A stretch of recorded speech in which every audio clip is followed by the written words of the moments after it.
2004 के लोकसभा चुनाव में कांग्रेस ने सबसे पहले घोटाला किया, धांधली की और धांधली करके चुनाव जीता। इसके सारे सबूत अवेलेबल है। 2004 के बाद 2009 के लोकसभा चुनाव में कांग्रेस ने दोबारा घोटाला किया, धांधली की और चुनाव जीता।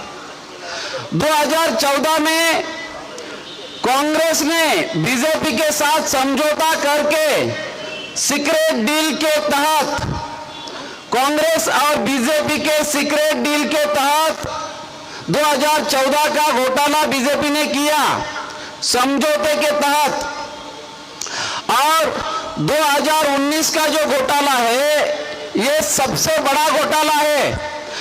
आज आपके सामने मैं ये बात बताना चाहूंगा, 2019 का घोटाला बीजेपी ने ये जो धांधली की घोटाला किया, ये घोटाला 2019 के लोकसभा का जो घोटाला है ये सबसे बड़ा, वर्ल्ड का सबसे बिगेस्ट स्कैम है, बिगेस्ट घोटाला है। इसके बारे में मैं आपको यहाँ पर जानकारी देना चाहूंगा, फैक्ट के साथ, फिगर के साथ और ऑथेंटिक इंफॉर्मेशन के साथ मेरी बात यहाँ पर रखना चाहूंगा। सबसे पहले मैं आपको 2009 की बात मैं आपके सामने रखना चाहूंगा।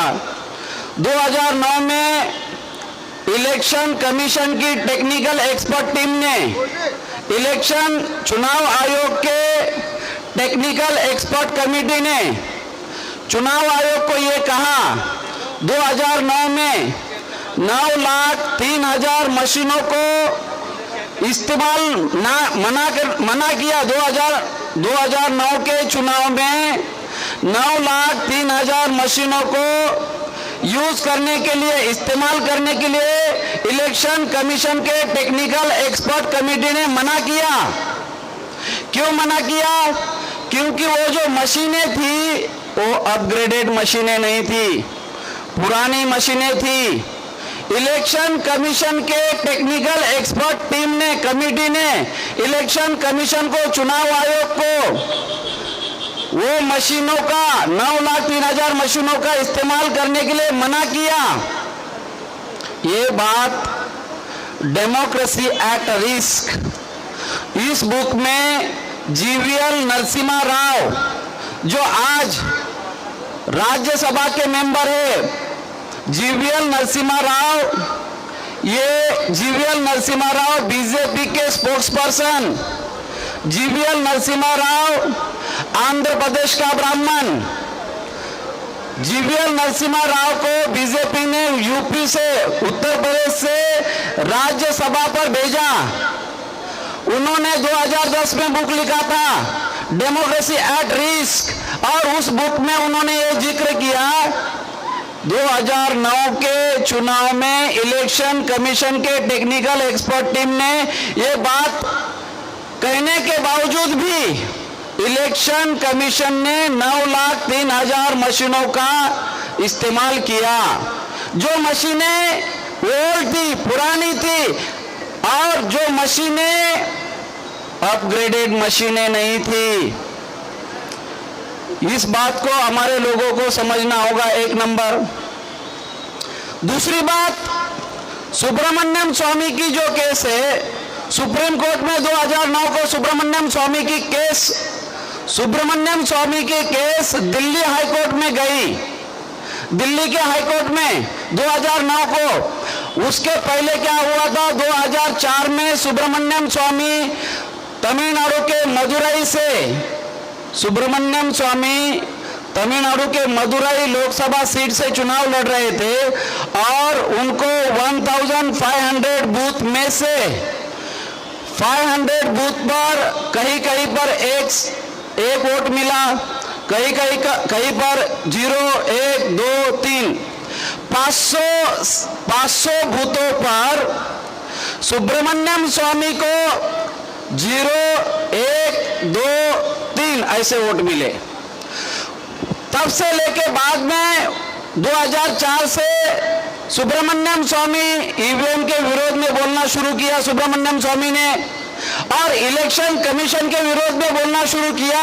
इतना ही नहीं, सुब्रमण्यम स्वामी ने 2009 में दिल्ली के हाई कोर्ट में केस फाइल किया। वो केस 2009 से लेकर 2012 तक चला। 2012 में दिल्ली के हाई कोर्ट ने उस केस को रिजेक्ट किया। रिजेक्ट करने के पहले की बात आपको ये बताना चाहता हूं, सुब्रमण्यम स्वामी को इलेक्शन कमीशन के लोगों ने, इलेक्शन कमीशन ऑफ इंडिया के लोगों ने दिल्ली के ऑफिस में उनके टीम को बुलाया। सुब्रमण्यम स्वामी के साथ हरिप्रसाद, जीवीएल नरसिम्हा राव, अभी इलेक्शन कमीशन के ऑफिस में बीईएल, ईसीआईएल, ये जो ईवीएम बनाने वाली कंपनी है, उनके लोग प्रेजेंट थे वहां पर। बीईएल, भारत इलेक्ट्रॉनिक लिमिटेड के लोग प्रेजेंट थे। ECIL, electronic corporation of India के लोग प्रेजेंट थे। चुनाव आयोग की टेक्निकल एक्सपर्ट टीम के लोग वहां पर प्रेजेंट थे। उनके सामने, सुब्रमण्यम स्वामी के सामने, चुनाव आयोग के लोगों ने कहा कि ये ईवीएम मशीन है और ये ईवीएम मशीन, आप ईवीएम मशीन के बारे में, सुब्रमण्यम स्वामी ने पब्लिक स्टेटमेंट ये दिया था। सुब्रमण्यम स्वामी ने 2009 के पहले पब्लिक स्टेटमेंट क्या दिया था? सुब्रमण्यम स्वामी ने ये कहा था, जब बैलेट से चुनाव होता था तो वो चुनाव रिटेल फ्रॉड होता था, कहीं कहीं एकदम माइनर लेवल पर फ्रॉड होता था, मगर ईवीएम के माध्यम से होलसेल फ्रॉड हो रहा है। ये चुनाव आयोग के विरोध में और ईवीएम के अगेंस्ट में सुब्रमण्यम स्वामी ने जो स्टेटमेंट दिया था, इस स्टेटमेंट को लेके इलेक्शन कमीशन के लोगों ने, इलेक्शन कमीशन ने उनको कहा कि आपने ये स्टेटमेंट दिया है, आपके लोगों को बुलाओ और ये ईवीएम हैक करके बताओ। सुब्रमण्यम स्वामी ने जिन लोगों को लेके गए थे, सुब्रमण्यम स्वामी, उसमें GVL Narasimha Rao, Hariprasad, election commission के लोगों ने जब ईवीएम मशीन हरिप्रसाद के सामने रख दी टेबल पे, हरिप्रसाद ने वो मशीन को खोला। जैसे ही हरिप्रसाद ने उस मशीन को खोला, हरिप्रसाद ने ये कहा, सॉफ्टवेयर एक्सपर्ट इंजीनियर हरिप्रसाद ने ये कहा कि मुझे ऐसा लगता था कि ये मशीन, मुझे तो 7 दिन लग सकते हैं इस मशीन को हैक करने के लिए, लेकिन जब अभी मैंने इसको खोला तो मुझे पूरा यकीन हो गया है कि ये मशीन मैं अभी आज ही उसको हैक कर सकता हूं। इलेक्शन कमीशन के लोगों ने जब ये हरिप्रसाद ने ये स्टेटमेंट कहा, तुरंत बीईएल के लोगों ने, Bharat electronic corporation, Bharat electronic के लोगों ने ऑब्जेक्शन लिया। उन्होंने कहा कि हमारा पेटेंट है और आप बिना हैंड टच इस मशीन को हैक करके दिखाओ, और वहां से उनको भगाया, सुब्रमण्यम स्वामी को वहां से भगाया। तो हरिप्रसाद, इन्होंने मुंबई से उनको एक मशीन प्राप्त हुई और बाहर के जो एक्सपर्ट लोग, उनके सामने ईवीएम मशीन को मुंबई से, जो मुंबई के गोडाउन से जो मशीन प्राप्त हुई थी 2010 में, अगस्त महीने में, अगस्त के पहले 2010 में ईवीएम हैक करके डेमो दिखाया दुनिया वालों के सामने। ईवीएम हैक करके डेमो दिखाया हरिप्रसाद, इन्होंने मतलब JALEX, जो मिशिगन यूनिवर्सिटी का expert, professor, computer expert,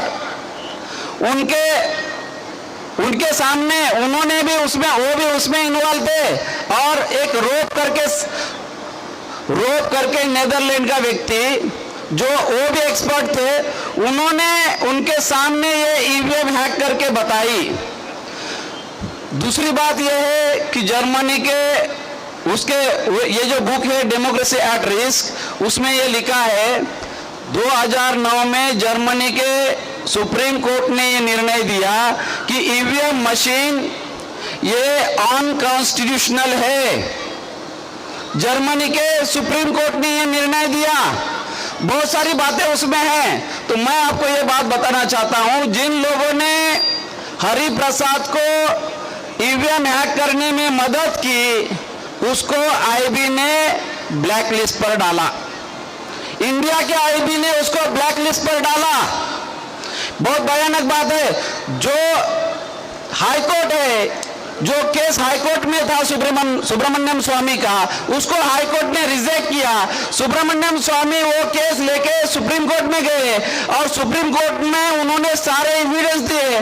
evidence देने के बाद, प्रूफ देने के बाद उन्होंने, सुप्रीम कोर्ट ने जजमेंट दिया 8 अक्टूबर 2013 को। सुप्रीम कोर्ट ने जजमेंट क्या दिया? Without VVPAT free fair and transparent election can not possible. केवल ईवीएम से free fair and transparent election नहीं हो सकता। सुप्रीम कोर्ट ने 8 अक्टूबर 2013 को जजमेंट दिया। हमारे लोग बोलते हैं, जो पढ़े लिखे लोग हैं, अभी सुप्रीम कोर्ट ये सबसे बड़ी अदालत है, इन्होंने छानबीन करने के बाद ये बयान, ये जजमेंट दिया। इस जजमेंट को प्रिंट मीडिया ने, अखबारों ने, मेन स्ट्रीम मीडिया ने, जिसको हम ब्राह्मण बनिया प्रचार मीडिया बोलते हैं, उन्होंने पूरी तरह से इसको ब्लैकआउट किया। जो जजमेंट, सुप्रीम कोर्ट का जजमेंट, सुप्रीम कोर्ट ने क्या कहा? Without VVPAT free fair and transparent election can not possible. Supreme court के इस जजमेंट को इलेक्ट्रॉनिक मीडिया ने ब्लैकआउट किया, प्रिंट मीडिया ने इस जजमेंट को ब्लैकआउट किया। 2014 में क्या हुआ? 2014 में इलेक्शन कमीशन ने 0.33% वीवीपीएटी मशीन लगाई। जो सुप्रीम कोर्ट का जो जजमेंट था उसके अगेंस्ट में जाके केवल 0.33% वीवीपीएटी मशीन लगाई। और सबसे भयानक बात क्या है? जो मशीनों को 2009 में 9,03,000 मशीनों का यूज किया था, वही मशीनों का 2014 के इलेक्शन में यूज किया, जो कि वो मशीनें पुरानी थी, वो मशीनें अपग्रेडेड नहीं थी। इलेक्शन में उसी मशीनों का 2014 में यूज किया। और इतना ही नहीं, इलेक्शन का रिजल्ट डिक्लेयर होने के बाद 1 महीने में वो सारी की सारी 9,03,000 मशीनों को स्क्रैप घोषित किया। स्क्रैप घोषित करना मतलब क्या है? उसके अंदर जो रिकॉर्ड था, जो इलेक्ट्रॉनिक रिकॉर्ड था, वो सारा खत्म। जो सबूत थे धोखाधड़ी के, जो सबूत थे धोखाधड़ी के, जो सबूत थे, वो सारे के सारे नष्ट कर दिए। 2019 में क्या हुआ? 2019 में 23 मई 2019 को इलेक्शन कमीशन के द्वारा रिजल्ट डिक्लेयर किया।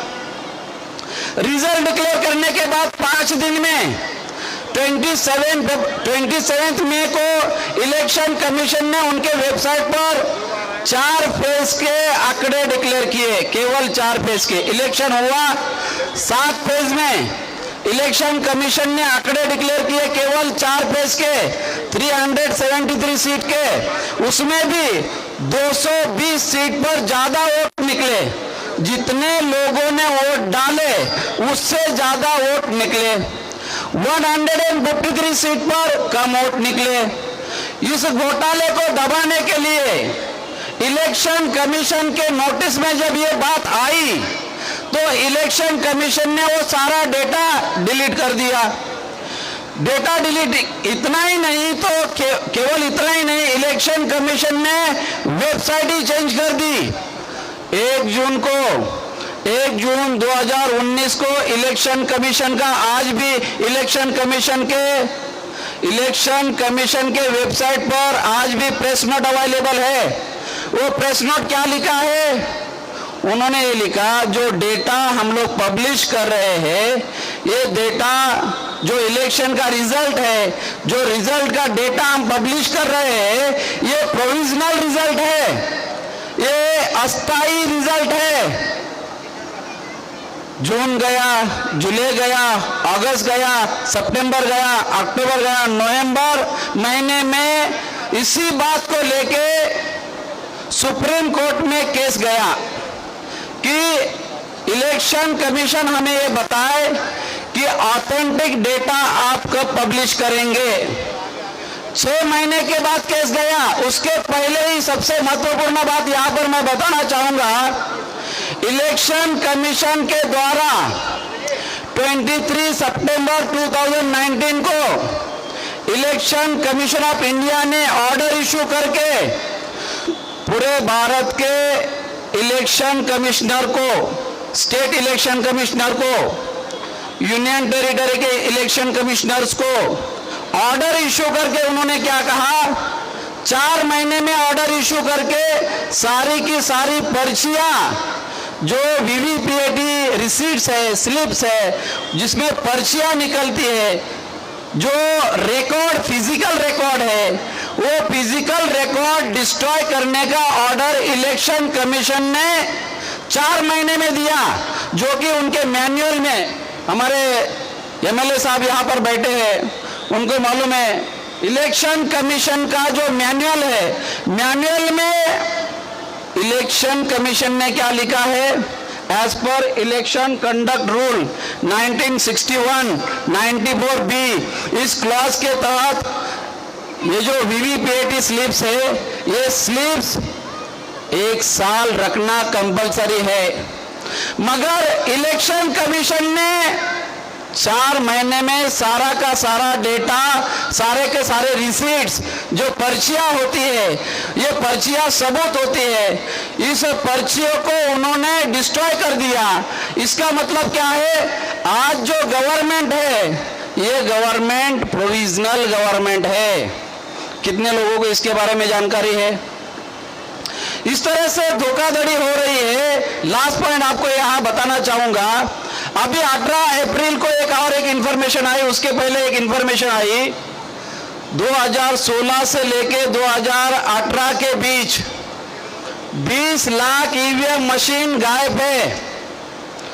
2018 से लेके 2019 के बीच इलेक्शन कमीशन ने 17,40,000 वीवीपीएटी मशीन को खरीदी किया। पर्ची निकालने वाली जो मशीन, पर्ची निकालने वाली जो मशीन है, उसको खरीदी किया 17,40,000। अभी द वायर में न्यूज आई कि उसमें से 6.5 लाख वीवीपीएटी मशीन डिफेक्टिव निकली। जो मशीनें डिफेक्टिव निकली, उसके ऊपर इलेक्शन कमीशन के द्वारा इलेक्शन कंडक्ट किया 2019 का। मतलब इतनी बात, मतलब आपको एक लास्ट पॉइंट बता के मैं ये बात फिनिश करूंगा। 2019 के इलेक्शन में 10,35,000 वीवीपीएटी मशीन को लगाया गया और वेरीफाई कितना किया, केवल 20,000, 20,687। बहुत सारी भयानक बातें हैं। चुनाव आयोग को आदरणीय वामन मेश्राम साहब ने चुनाव आयोग के विरोध में कंटेम्प्ट ऑफ कोर्ट का पिटीशन फाइल किया और सुप्रीम कोर्ट में उसको चुनाव आयोग को लेके गए और चुनाव आयोग के अगेंस्ट में 100% वीवीपीएटी मशीन लगाने का जजमेंट 24 अप्रैल 2017 को मेश्राम साहब के फेवर में आया। इतनी महत्वपूर्ण बात है, लेकिन इसको काउंटर करने के लिए कांग्रेस और बीजेपी ने बहुत सारे प्रयास किए। आज ये प्रयास करने के बाद ये घोटाला हुआ है। तो आप लोगों को इसके पीछे बताने के पीछे ये मकसद है कि कांशीराम साहब ये कहा करते थे, वोट हमारा राज तुम्हारा नहीं चलेगा। मतलब जो ब्राह्मण जिनकी संख्या 3.5% है, 3.5% लोगों का, अल्पसंख्यक लोगों का बहुसंख्यक लोगों पर राज है। आज के तारीख में 2000 में 17 जनवरी 2000 में कांशीराम साहब ने यह कहा था कि बहुजनों के मर्जी के बगैर इस देश की सरकारें बनने वाली नहीं है। मगर क्या हो रहा है, बहुजनों की मर्जी के बगैर मतलब ईवीएम के वजह से ये सरकारें ब्राह्मणों की बन रही है, अल्पसंख्यक लोगों की सरकारें बन रही है। इसलिए आने वाले समय में हमें ये लोगों को समझाना है, लोगों को जगाना है, जोड़ना है लोगों के साथ, और सहयोग से ये हम लोग ये जो ईवीएम भंडाफोड़ ये करके हमारे लोगों को शासक बनाना है। इतनी सी ये आज के इस मौके पर इतनी बात मैं कहना चाहूँगा। धन्यवाद।